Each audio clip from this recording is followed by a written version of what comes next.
Hey everybody, namaste, que se jiva, hola, ¿cómo estás, almas? This is Kéron Kyle, and I'm continuing the astrological astronomical advice for October 16th through October 22nd, 2022. I'm continuing that from my Instagram, Seraph Ayla, SERAPH _ EYELA. It's Turkish for the light around the moon. It's the male spelling or the masculine form of Arlene. And I'm continuing that little reel, the reading from that reel. I'm going to continue giving the advice for the rest of the week that's coming up for tomorrow and up until next Saturday. So what I'm understanding is that when I see these two cards here, including this card in terms of reading the deacons, you're looking more so for a place of peace. Even if it's reversed, I'm just going to go ahead and say that you're not getting that place of peace. Like you're too surrounded by like city noise or like modern day stresses and whatnot. And what is asking for is that you get into a place where you have peace and quiet, you have a peaceful surrounding, a peaceful environment. That way you can start mirroring that peace within yourself. That way anything that you are doubting or like feeling like you are ignorant on or feeling like you don't have knowledge or wisdom on, you can get rid of all those doubts immediately. Because when I see this deacon here, second deacon Libra, it's insinuating with, if I'm not mistaken, it's the planets of Uranus and I believe, what does it say? Uranus and Mercury. I have to read the book again. Give me a moment. Sometimes I have to refer to this book really quickly just to remember what planets are associated with what cards so I can read it better, so I can get a more accurate reading on the astronomical movements of things, especially being that things are in a retrograde and some things are coming out and going direct. So it's just, I'd rather just have like a full scope of knowledge on what's going on. So, my apologies. Yes, it's Venus and Uranus, not Mercury and Uranus. Venus and Mercury are friends more so in terms of like the dashas in Vedic astrology. So you have essentially Venus, which is like love, art, and beauty, calculated love, kind of like calculated war, calculated love, strategic love, but also still love in itself. The brightest star in the sky, or rather the brightest object in the sky, second to the sun. So they're kind of enemies in certain astrologies, like Vedic astrology. So again, this is all about this card here with the whole Venus and Uranus influences, according to certain books and certain knowledges. So what I'm seeing is that it's more of an eccentric way of being, or more of an eccentric way of doing something. It's like a high humanitarian idea that you have. So maybe you're starting a business, maybe you are selling something, maybe you're doing like clothing or something of that nature, or you're just doing something that is seemingly like a humanitarian idea. Your wisdom, your great wisdom at that, is what's going to take you far and set you apart from everybody else. Again, you being you, when I say be yourself, that Uranus and that Uranian influence is letting me know that you have to be eccentric, you have to be eclectic, you have to be unique. Don't be like everybody else, like the status quo. Find what you find in that information and then apply it to your real self, your most authentic but unique self, your individual self. That's what it's asking for. Find because it's going to be good for your finances, is what I'm understanding, because Venus is also about good luck and finances. You're like the steady or the quick ins and outs of your finances. So when money comes in real quick and money goes out real quick, when you have a lot of good luck and things like that, that's all Venusian energy. So with that being stated, that's why I'm reading it this way for the astrological advice for this week. So this is basically starting tomorrow up until Saturday. So I'm not reading it every card per day, but since it's 7 days in the week, I pulled out 7 cards, and I'm more so looking at it at the influence as like one big statement, as opposed to this is tomorrow and this is Monday. No, I'm reading it more so like this is just the first part of the statement beginning. This is the first part of the statement of like the advice to go through for this week, as opposed to like when we get here, which is going to be like, actually it would technically be Tuesday, because this was the second card. So what I'm seeing is that you need to go to like a countryside, you need to take a little vacation, you need to travel, you need to go somewhere. Go somewhere where you have some peace and quiet so you can think about your next move cautiously. Not cautiously in a way where you need to be wary of anything like that, but more just so cautiously in a way of like you can have time to yourself to really figure out your dreams and figure out your ambitions, figure out what how do you want to spend your life, what do you want to do, what do you want to put your time and attention and energy into. This is third deacon Cancer, so you're already highly psychic and intuitive when you have all these when you have Cancerian deacons, especially if this is in your birth chart or if you're born under this influence. So this is insinuating like tap into your intuition, believe in yourself, go into your true core, and see how do you want to put yourself out there? What is it that you are helping others with? How are you benefiting them with your idea, or with your business, or with that job, or with your emotional statements or whatnot? Like, how are you helping the next person? How is what you're trying to do help? How does it help you? How does it help your loved ones? This is why it's asking for you to go into that place of peace and quiet. Go to that countryside, go to the forest, go to a river, go somewhere where you can just let your emotions flow, and you can let your mind flow, so that way you can go back to focusing on believing in yourself. So in numerology, they start to break down the influences of like the numbers 1 being Mars, and like 8 being like Saturn, or something, and then when you add 1 and 8 together, it makes 9, which is like the sun. So it's more so like a test of Saturn, to test like your resolve, or to test your will to manifest the reality that you're seeking. And then through Mars, you have to have the drive to go through with it. So yeah, you may say, oh, I want to have my own business. Okay, yeah. But do you realize you have to now go on business meetings? You now have to hire managers to manage your business if you cannot physically be there. You have to go out of the country, out of state. You have to be on call all times of the day and night. You technically never have a day off, because it's your business that you are governing. You are the CEO. Unless your business just becomes popping, unless your business just becomes booming and it's just lit, it's just fire, and like all of a sudden everybody wants to flock to your stuff and buy your stuff, and you don't really have to deal with it too much, because you have banging ass managers. I apologize. You have popping managers who just do what they need to do, general managers and all that, and you don't have to be bothered, and then you can have your day off.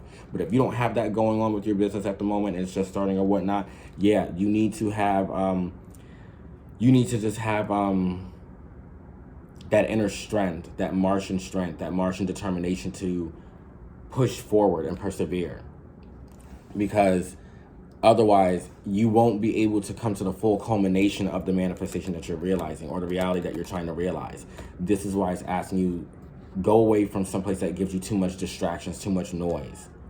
Go away from a place where people have too much easy access to you. Turn your phone off, even, maybe, like put your phone on airplane mode, turn it off or whatnot, or just walk away from it, put it on mute, put it on silent, put it somewhere else. Like, just let people know that, hey, you're safe, you're good, you're just gonna go and meditate for a little bit, whatever the case may be, or whatever. But you need to get back into your group and get back into you. You need to be able to be in a place where you can focus on your next move. Again, that's the message that keeps coming to me. It's just to be in a place mentally and physically where you can focus on your next move, and you can have peace. I'm seeing here, like, you may want to conquer the world, you may want to conquer everything, but you have to conquer yourself first. That's how you're going to do all that. You won't be able to advance far in terms of conquering all these manifestations that you want to conquer and making them real, or having the relationship you want, or having the job or career that you want, if you don't first conquer yourself. So there may be some type of shadow work that needs to happen, or some type of healing, or some type of maybe you need to talk to a therapist. It may be something more than these readings can provide for you. But the astrological advice I'm seeing is, if you feel like you can beat the world, and you feel like you're just gonna just beat the world in general, you have to conquer yourself first. Conquer those impulses. Conquer that desire to be so assertive, because you can,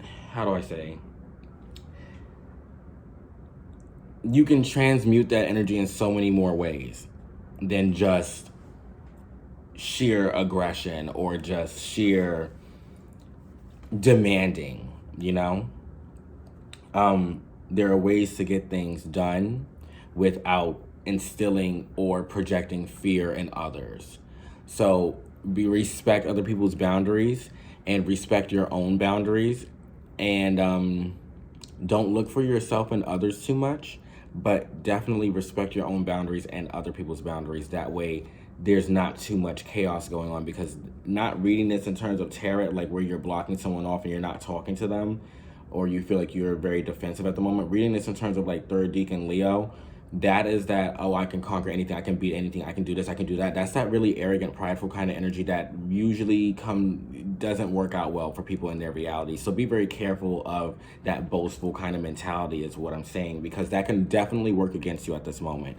The next card, like if I was reading this like tarot, it would definitely work against you because it's the Three of Swords reversed, but then again, it's working for you in a way. If you were to convert that energy into something more beneficial, because the Three of Swords reverse is you coming out of that place of confusion and sadness and sorrow.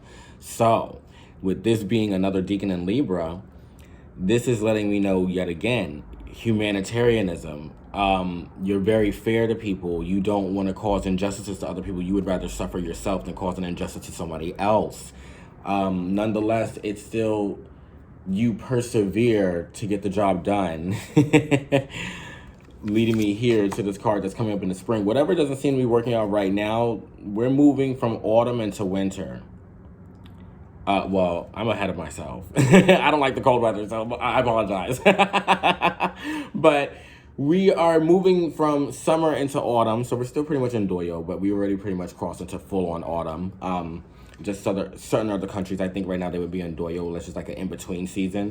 But eventually we'll be moving from autumn into winter. So like this is a long haul process. Basically, you're going to be coming out of that state of sorrow, confusion, coming out of a morose place in your life, or coming out of a melancholy mentality. Okay, this doesn't mean this is happening just this week, just because the energy is here to help you out, come out of that. No, you're coming out of that, meaning this is a process. You will not just be out of this immediately this week. You're going to be coming out of this throughout the seasons forth. So I'm not saying, hey, you're in a depression, but I'm saying whatever is going on for you, this is going to be months worth of upliftment.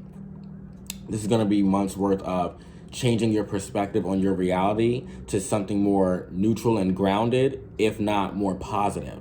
So that way, whatever obstacles you face from now until spring, you see how you mastered them with maturity and class, couth, you were real smooth, suave. But again, you're very fair and equal. And if you're going to be fair and equal to others, you have to be fair and equal to yourself. It's not always fair for you to suffer on behalf of others just because you don't want to cause an injustice to somebody else. Sometimes you have to do or say things that are going to not feel great to other people, but you have to put your best foot forward and look out for yourself. Your best self-interest is always going to be you first. You should always be your first priority. It's you who breathes and puts air into your lungs, not anybody else. So you have to be careful. You have to be careful of like martyrism, as what I like to call it. This is heavy on the Aries, Taurus, Gemini energy. Sun is exalted in Aries. So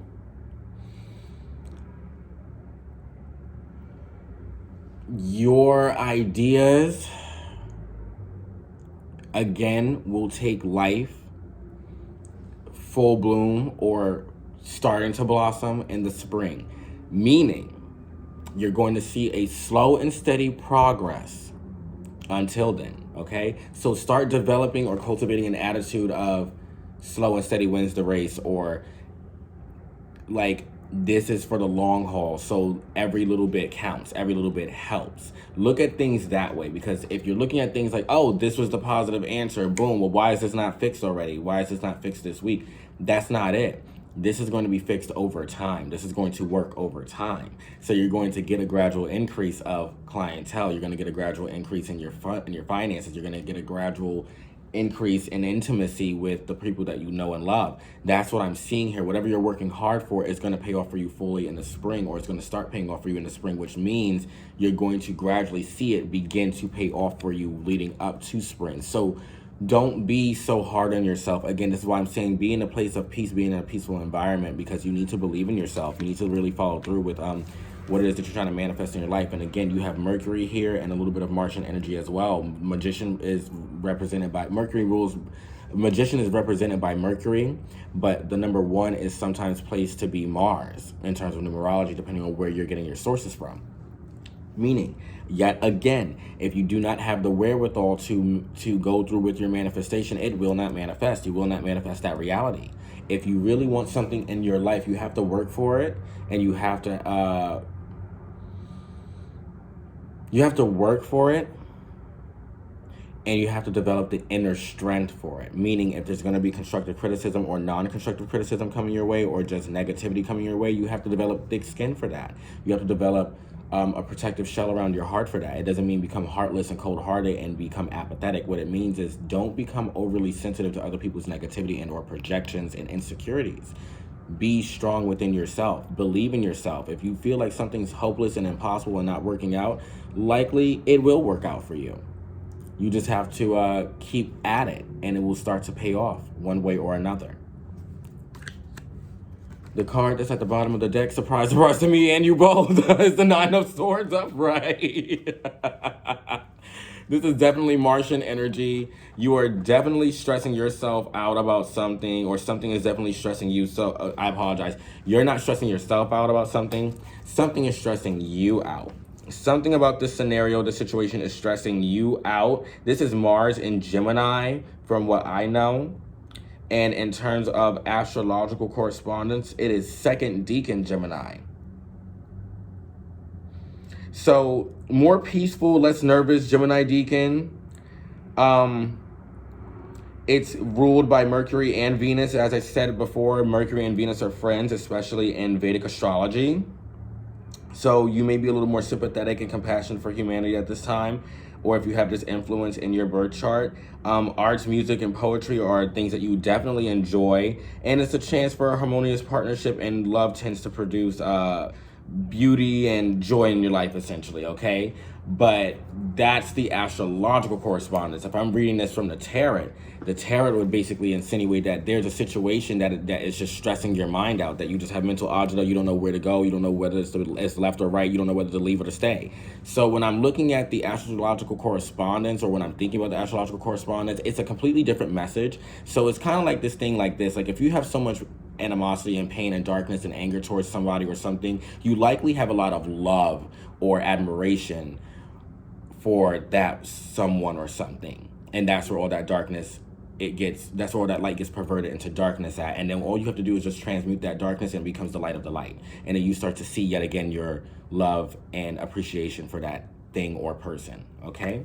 So this has been your astrological advice and astronomical advice for this week, coming up for October 16th through October 22nd, 2022. This is Kéron Kyle. Go check out my music. Check out my Instagram, Seraph Ayla, SERAPH_EYELA. And like, share, and subscribe. Hit the notification bell so that way you can always be notified whenever I do my other videos. And thank you for your love and support. Thank you for listening. Thank you for being here. You're all amazing. And I'll see you soon. I'll see you soon, Jiba.